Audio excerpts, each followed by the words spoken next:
Yang Mulia Pemangku Pengarah Sekolah-Sekolah,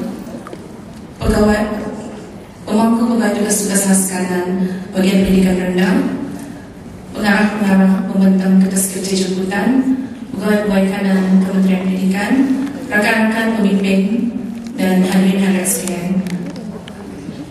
Saya mewakili kumpulan 2. Pada pagi ini kami telah membuat perbincangan dan petang ini telah terpilih untuk mengongsikan dapatan perbincangan kami pada pagi tadi. Tajuk yang diberikan kepada kumpulan kami adalah Kepimpinan Sekolah Menuju Wawasan Negara 2035.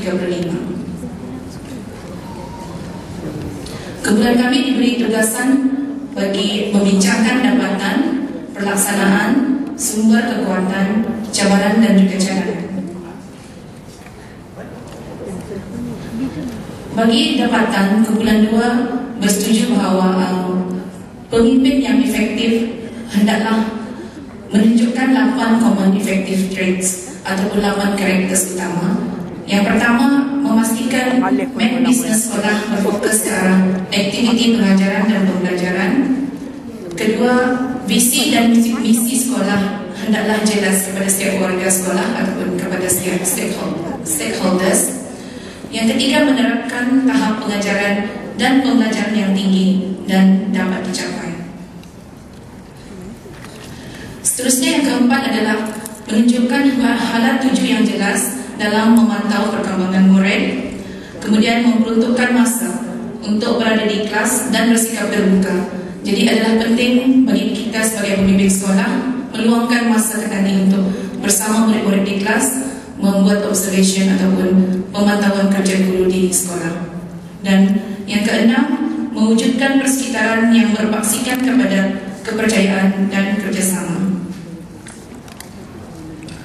Seterusnya, yang ketujuh, kepimpinan yang efektif hendaklah mampu membina ahli-ahli staf yang berkesan dan menjadikan pembangunan profesional satu keutamaan. Dan akhir sekali, tidak ada ruang untuk guru yang kurang efektif.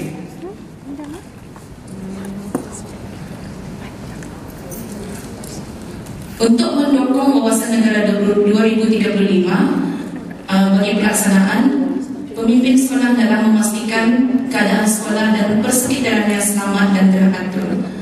Salah satu cara bagaimana untuk memastikan keadaan tersebut adalah dengan mempromote positive school climate, misalnya teamwork, responsible dan committed dan sebagainya.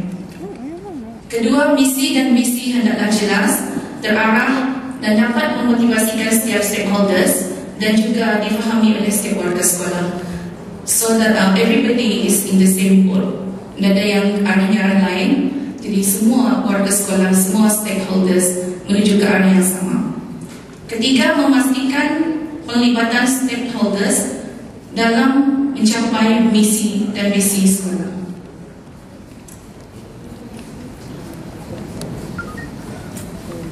Keempat, pemantauan perkembangan sekolah hendaklah dibuat dan memastikan program dan aktiviti sekolah selaras dan selari dengan misi dan visi.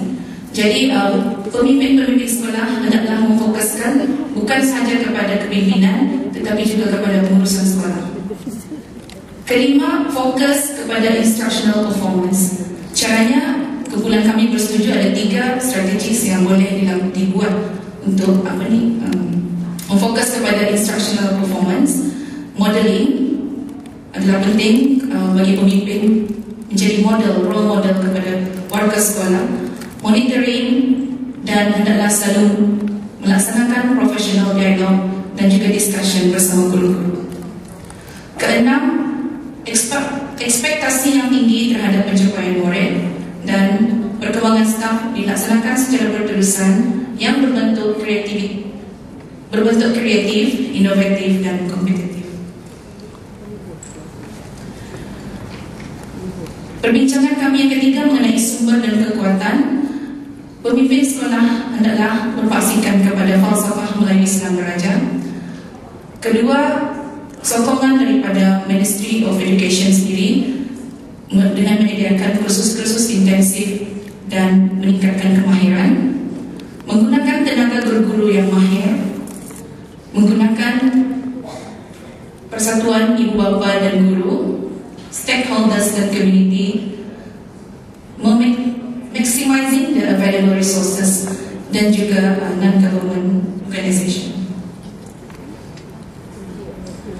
Cabaran-cabaran yang mungkin dihadapi dalam melaksanakan program-program yang mendukung wawasan negara 2035 adalah barangkali PIBG yang kurang aktif, penggunaan sumber kewangan sekolah yang terhad, mengurangkan birokrasi atau red tape, guru yang kurang efektif dan mempunyai low self-esteem, mengurangkan kelemahan dan juga fasilitas sekolah dan juga maintenance, dan akhir sekali penerapan falsafah MIB dalam program-program tertentu.